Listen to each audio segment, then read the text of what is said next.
1.000 ton ikan, dan panen mereka setelah satu kali penangkapan ikan mencapai 20 juta dolar. Di dermaga Bremerhaven di Jerman, setelah berlabuh untuk kapal nelayan, kita melihat bahwa kapal nelayan ini secara singkat disebut kapal nelayan Mark dan panjangnya 100 meter dan lebar 16 meter. Salah satu kapal pukat terbesar di armada Jerman. Hari ini para kru memuat kapal, termasuk berton-ton makanan. Karena kali ini mereka akan pergi ke laut dekat lingkaran Arktik untuk berburu. Kali ini mereka mungkin akan berada di kapal selama 3 bulan. Makanan di kapal ada sayur-sayuran, dagingnya juga banyak dan ada banyak jenis buah-buahan untuk suplemen vitamin. Setelah pergi, bawa semua barang di kereta dan bersiap-siap untuk pergi. Sebelum keberangkatan, kru perlu memeriksa apakah peralatan di atas kapal berfungsi dengan baik. Untuk kali ini mereka berlayar lebih dari 2000 mil laut. Setiap perangkat perlu diperiksa dengan sangat hati-hati. Jika ada masalah saat di laut, itu akan mahal. Setelah inspeksi selesai, kru menjatuhkan tali dan berangkat, melanjutkan ke area target untuk ditangkap. Butuh waktu seminggu dengan perahu untuk sampai ke sana. Kapten, untuk memastikan keselamatan semua orang pada saat kedatangan, diminta untuk menjaga secara bergantian 24 jam sehari. Kapten mengatakan perahu nelayannya siap untuk menyusul, karena perahu nelayan yang lebih besar akan segera muncul. Ini adalah kapal yang sedang dibangun yang Anda lihat di awal video. Ini seperti bangunan mewah kelas atas. Kapal ini membutuhkan ribuan ton baja untuk dibangun. Setelah dibangun, mungkin akan melampaui kapal lain di lautan untuk menjadi kapal terbesar di dunia. Mengingat ukurannya yang sangat besar, itu akan selesai dalam beberapa bulan. Kembali ke perahu di laut, perahu nelayan kini mengalami hujan deras, angin semakin kencang. Perahu itu terguncang oleh angin. Namun sama sekali tidak mempengaruhi perjalanan rombongan karena mereka semua adalah orang-orang berpengalaman yang sudah lama terbiasa dengan situasi seperti ini di laut. Pria ini memanggil teman-temannya untuk sarapan. Setiap anggota kru tertidur dan tidak mau bangun. Jika itu aku akan mabuk laut. Orang ini adalah seorang koki, tanggung jawabnya adalah memasak 3 kali sehari. Sarapan kru adalah roti pipi. Setelah makan, mereka mulai melakukan pekerjaan mereka. Pelaut menyortir jaring ikan raksasa di dek. Jaring ikan ini memiliki berat 1 ton. Saat bekerja di geladak, perhatikan baik-baik keselamatan karena alat-alat yang digunakan di sini semuanya berukuran besar, yang dapat dengan mudah jatuh pada tungkai atau sisi kapal sehingga menyebabkan kerusakan. Perahu ini juga dilengkapi dengan pabrik pengolahan ikan. Setiap batch ikan yang ditangkap, mereka harus mengganti jalur perakitan dengan yang baru.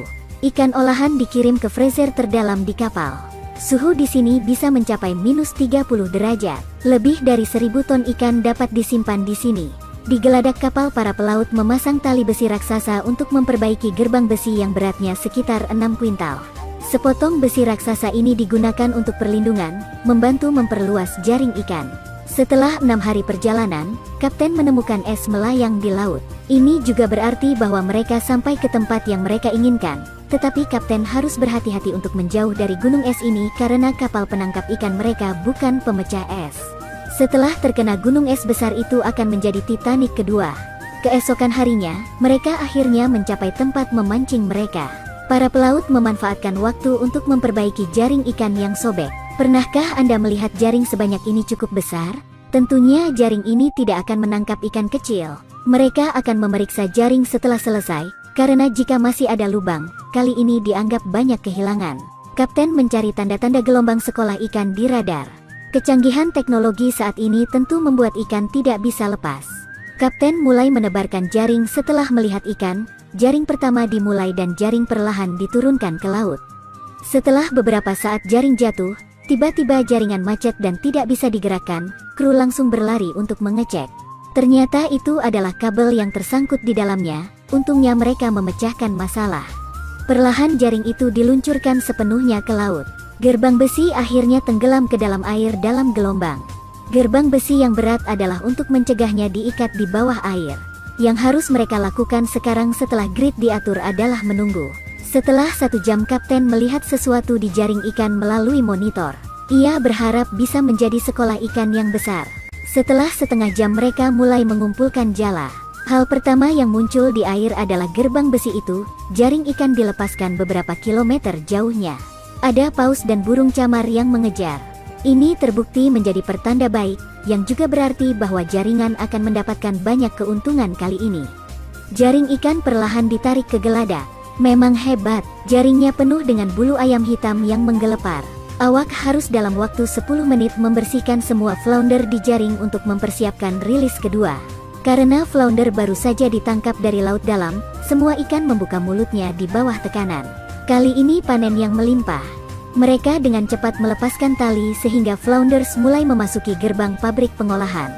Warna putih memenuhi dek. Pelaut ini terlihat sangat bersemangat, katanya jaring terberat kali ini menangkap sekitar 15 ton ikan. Ini sangat indah. 1 pon adalah sekitar 30.000. Jadi, coba tebak berapa harga jaring ikan seberat 15 ton ini? Silakan tinggalkan komentar di bawah.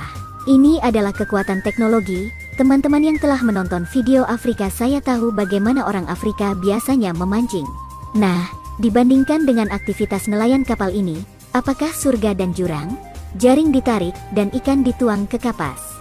Pelaut hanya bisa menggunakan sekop untuk menyekop ikan ke pintu gerbang pabrik pengolahan.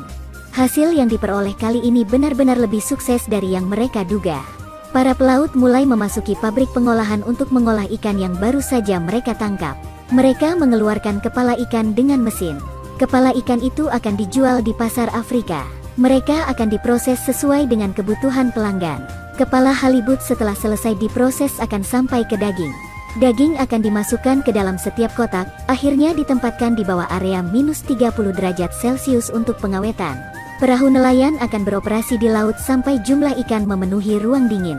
Membutuhkan lebih dari 1000 ton halibut. Mereka bisa mendapatkan setidaknya 1,2 tarikan bersih lebih banyak selama waktu ini. Apakah kalian menikmati menonton video? Video hari ini ada di sini. Sampai jumpa nanti.